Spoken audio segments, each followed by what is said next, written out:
One statue, one command, one choice. And suddenly, faith became dangerous in Babylon. The celebration of Babylon's greatness continued. The city remained filled with pride. The king remained convinced of his own glory.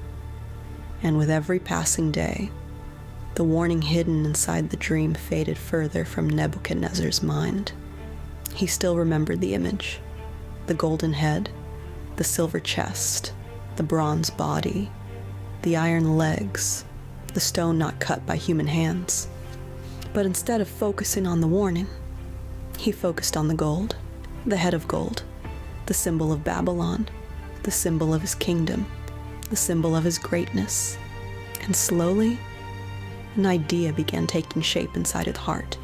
At first, it was only a thought, a possibility, a vision. But the more he considered it, the more appealing it became. If Babylon represented gold, why stop with a golden head? Why not build an entire statue of gold? A monument unlike anything the world had ever seen. A symbol of power, a symbol of glory, a symbol that would remind everyone of Babylon's greatness. The idea consumed him.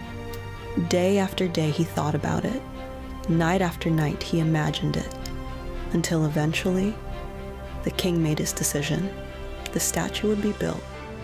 Not next year, not someday, immediately. Orders spread throughout the empire. Royal messengers traveled across Babylon. Architects were summoned. Builders were summoned. Metal workers were summoned. The greatest craftsmen in the kingdom were called together. The king wanted perfection, nothing less. The project would be enormous, larger than anything many people had ever seen. The statue would rise high above the plain of Dura, visible from great distances, impossible to ignore, impossible to forget. And as construction began, workers quickly realized this was no ordinary monument. The amount of gold alone was staggering. The scale was overwhelming. Every detail reflected the king's ambition. Every piece reflected his pride. The statue continued rising, higher and higher and higher. People traveling nearby stopped to stare. Merchants talked about it. Farmers talked about it. Soldiers talked about it. Everyone wondered the same thing. Why was the king building such a thing? But few dared ask, because everyone knew one truth. Nebuchadnezzar was the most powerful ruler on earth. His word was law. His authority was unquestioned. And if he wanted a giant golden statue, then a giant golden statue would stand. Meanwhile, Daniel continued serving inside the kingdom. The responsibilities of leadership occupied much of his time. Important decisions needed attention. The affairs of Babylon demanded constant oversight, and while Daniel worked faithfully, events were moving quickly elsewhere. The statue neared completion. The king's excitement grew. The officials spoke about the coming dedication ceremony. The anticipation spread throughout the empire. Something significant was approaching, something historic. But not everyone viewed it with excitement. Among the Hebrew exiles, questions began to emerge. Concerns began to grow, because they understood something many Babylonians did not. This was not merely a statue. This was becoming something else, something far more dangerous. As the final touches were added, Nebuchadnezzar prepared the next phase of his plan, a plan that would involve every province, every governor, every advisor, every judge, every official. No one would be excluded. No one would be overlooked. The king wanted the entire empire present. He wanted every leader to witness Babylon's greatness. And more importantly, he wanted them to acknowledge it. Soon, invitations became commands. Royal decrees traveled across the land. Governors received them. Princes received them. Military commanders received them. Judges received them. Officials received them. The message was simple. Appear at the dedication. Failure was not an option. The empire obeyed. From distant regions they came. Across deserts they traveled. Across rivers they traveled. Across mountains they traveled. Thousands made their way toward Babylon. The roads became crowded. The city became busier than ever. And standing above it all, the golden statue waited, silent, towering, and destined to become the center of one of the greatest tests of faith in biblical history. Yet nobody knew that yet. For now, the empire prepared to celebrate, the king prepared to celebrate, the officials prepared to celebrate, but somewhere within the growing crowd, 3 men would soon face a decision that could cost them everything, and when that moment arrived, all of Babylon would be watching. If you are new here, subscribe now so you don't miss out as we continue. The day finally arrived. The statue was complete. Its golden surface reflected the sunlight across the plain of Dura. From a distance, it looked almost unreal, towering above the crowds, towering above the officials, towering above the people. It stood as a monument to Babylon's power and a monument to Nebuchadnezzar's pride. The king was pleased, very pleased. As he looked upon the statue, he saw more than gold. He saw his achievements, his victories, his empire, his legacy. And soon, leaders from every corner of Babylon gathered before it. Governors arrived, princes arrived, military commanders arrived, judges arrived, treasurers arrived, advisors arrived, officials arrived. The plain filled with people. Thousands stood together, all waiting, all watching, all wondering what would happen next. The atmosphere felt different. There was excitement, there was anticipation, but there was also tension, because everyone understood something important. When the king gathered the entire empire, it was never for a small reason. Something significant was about to happen. Then Nebuchadnezzar stepped forward. The crowd immediately fell silent. Every eye turned toward the king. The ruler of Babylon stood before the greatest gathering many had ever seen. Behind him stood the giant golden statue. Before him stood the leaders of an empire, and with a powerful voice, the king began to speak. His words echoed across the plain. He welcomed the officials. He praised Babylon. He celebrated the empire's greatness. And then, he revealed the purpose of the gathering. The statue was being dedicated. The ceremony would honor the greatness of Babylon. But the king was not finished. A herald stepped forward. The man raised his voice so everyone could hear. People of every nation, every language, every province, listen carefully. The crowd grew still. No one wanted to miss a word, because what came next would change everything. The herald continued. When you hear the sound of the horn, the flute, the lyre, the harp, the pipe, and every kind of music, you must fall down. You must bow before the golden statue. You must worship the image King Nebuchadnezzar has set up. A murmur spread through the crowd. Some exchanged nervous glances. Others looked confused.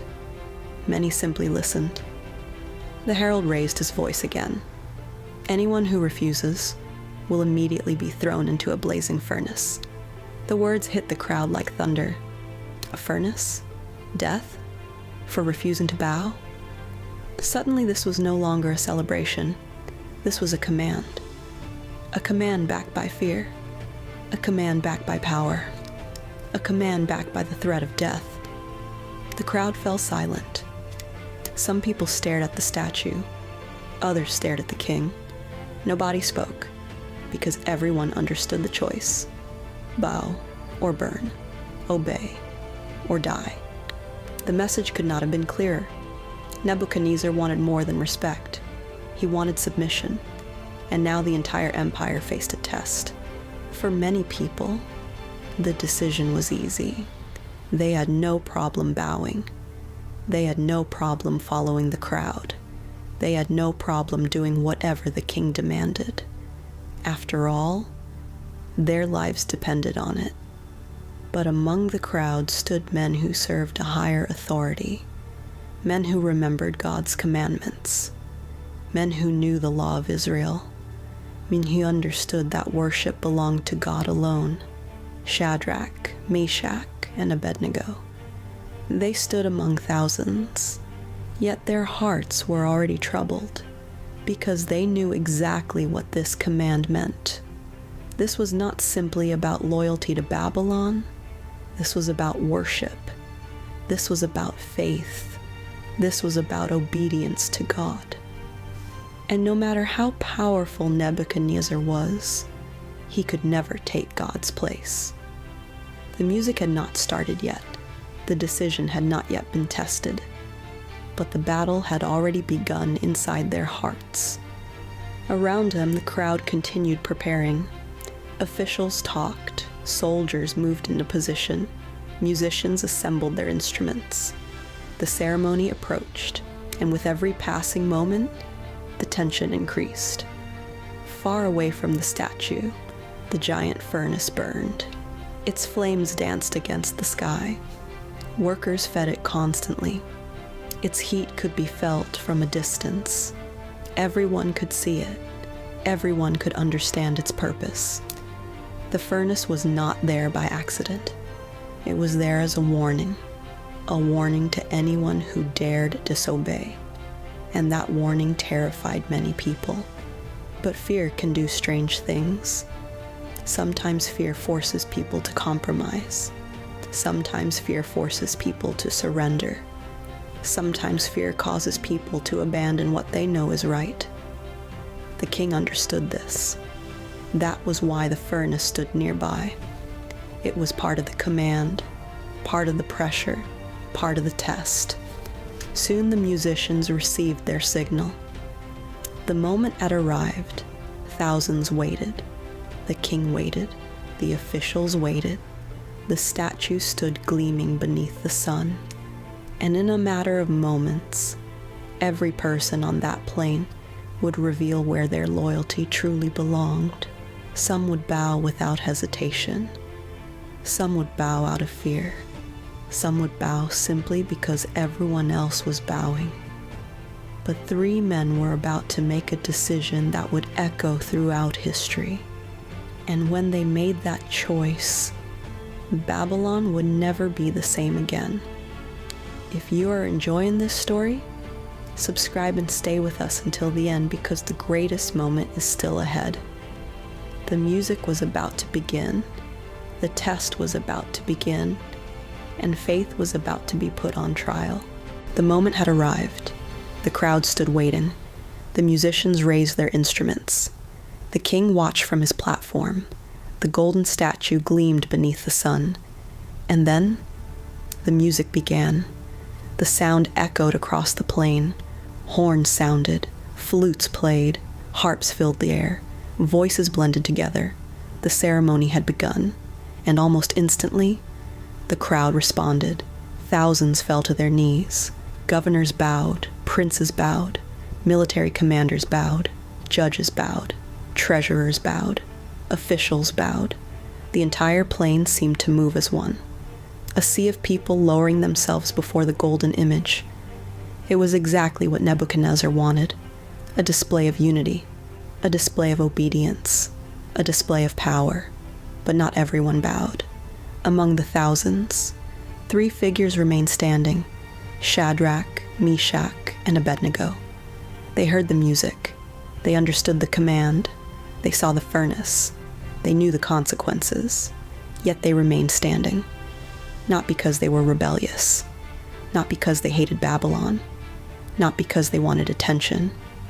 They remained standing because they belonged to God. And God's commandments were clear. You shall have no other gods before me. You shall not bow down to idols. You shall not worship images made by human hands. The decision was painful. The decision was dangerous. But it was also simple. Obey God, no matter the cost. Around them the crowd remained bowed, heads lowered, faces turned toward the ground. But 3 men stood upright, visible, exposed, impossible to miss. At first, few noticed. The crowd was too large, the ceremony too overwhelming. But eventually, certain officials saw them, and those officials recognized them immediately. Shadrach, Meshach, and Abednego. The same men they already disliked. The same men connected to Daniel. The same men whose influence continued growing. The same men whose success had fueled jealousy throughout Babylon. And suddenly, an opportunity appeared. The jealous officials smiled, not because they admired courage, not because they respected conviction, but because they believed they had finally found a way to destroy their rivals. Quickly they made their way toward the king, their excitement barely hidden, their accusations carefully prepared. Nebuchadnezzar listened. The officials bowed before him. Then they spoke. "O king, live forever." The king nodded. "You issued a command. Everyone who hears the music must bow before the golden statue, and anyone who refuses must be thrown into the blazing furnace." Again the king nodded. The law was clear. The punishment was clear. Then the officials delivered the accusation. "There are certain Jews." The words hung in the air. Shadrach, Meshach, and Abednego. The king's expression changed. The officials continued. "They pay no attention to you. They do not serve your gods. They refuse to worship the golden image you have set up." Silence followed. The king's face darkened. Fury began rising inside him. Not only had they disobeyed, they had disobeyed publicly, before governors, before princes, before military commanders, before the empire itself. Nebuchadnezzar could hardly believe it. Immediately he ordered the 3 men brought before him. Soldiers rushed away. Moments later, Shadrach, Meshach, and Abednego stood before the most powerful ruler on earth. The atmosphere was tense. The king stared at them, his anger visible. Yet something unexpected happened. Instead of ordering their execution immediately, he gave them another chance. Perhaps because of their positions. Perhaps because of Daniel. Perhaps because he could not believe they would deliberately disobey. Whatever the reason, the king offered mercy. "Is it true?" his voice echoed. "Is it true that you refuse to serve my gods? Is it true that you refuse to worship the golden image?" The 3 men listened quietly. The king continued. "I will give you one more opportunity. When the music plays again, you must bow." His voice became colder. "But if you refuse, you will be thrown immediately into the blazing furnace." Then came the challenge that revealed the pride still growing inside his heart. What God will be able to rescue you from my hand? The question echoed through the air. Everyone waited. Everyone watched. The king expected fear. The officials expected fear. The soldiers expected fear. But fear never came. Instead, Shadrach, Meshach, and Abednego answered with remarkable calm. They did not argue. They did not panic. They did not beg. They simply spoke the truth. "O king, we do not need to defend ourselves before you in this matter." The crowd listened in disbelief. Their courage seemed impossible. Then they continued. "If we are thrown into the blazing furnace, the God we serve is able to deliver us. He can rescue us from your hand." The king's face tightened. But the 3 men were not finished. Then came one of the most powerful declarations of faith in Scripture. "But even if he does not, we want you to know, O king, we will not serve your gods. We will not worship the golden image you have set up." Silence, complete silence. The words shocked everyone.